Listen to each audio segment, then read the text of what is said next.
Hey, welcome back to the channel. Today we're going to take a look at an overlooked album that came out in March of '74. The album is Queen 2.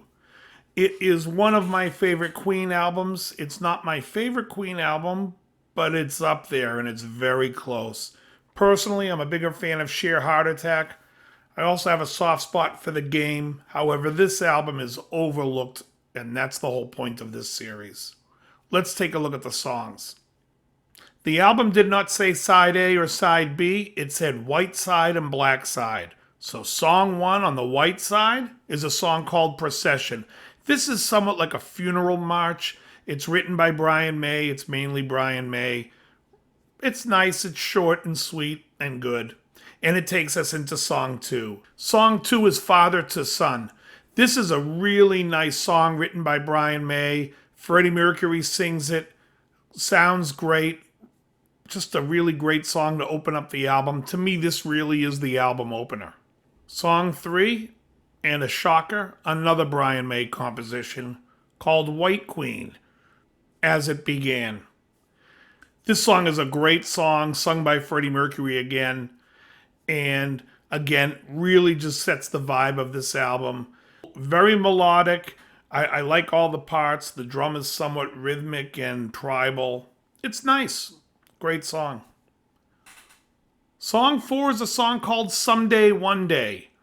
This is the last song on the album that will be written by Brian May, and it's also the first and only song on the album that is sung by Brian May. It's a great song. I love the sound of his voice. For Queen fans, this was basically like the introduction to his voice singing this kind of song because it's similar to some songs to come down the road. Really nice. Song 5 is a song called The Loser in the End, and this song is a Roger Taylor song, and it's sung by Roger Taylor. It's an okay song. I'm not really a huge Roger Taylor fan. I mean, I like I'm in Love with My Car, Off of a Night at the Opera, and there's some other songs I care for, some that I don't. This one is okay. Now we get to the black side, and we get to song 6. This is where, in my opinion, this album steps up a notch. We start with Ogre Battle. Great song, penned by Mercury. Mercury sings. It's just great. And actually, from this point on, Mercury will be singing all the songs and writing all the songs. Song 7, possibly my favorite song on the album, The Fairy Feller's Master Stroke. This is a song that was written about a painting by Richard Dadd that Mercury saw called The Fairy Feller Master Stroke, and basically the lyrics are about things and images that he sees in the painting. Really great song. Classic Queen. Song 8 is a beautiful ballad. Beautifully written, beautifully sang, all the harmonies are gorgeous. The song is called Nevermoor. And again, it's up there. It's certain days this is my favorite song. Either that or it's top 3 on the album. Song 9 is the bombastic March of the Black Queen. Great song. Freddie just really coming into his own at writing this epic piece. This is the precursor, in my opinion, to Bohemian Rhapsody.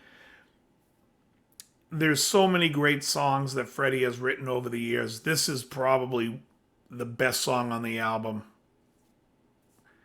If Fairy Feller Master Stroke gets knocked out, it's by March of the Black Queen.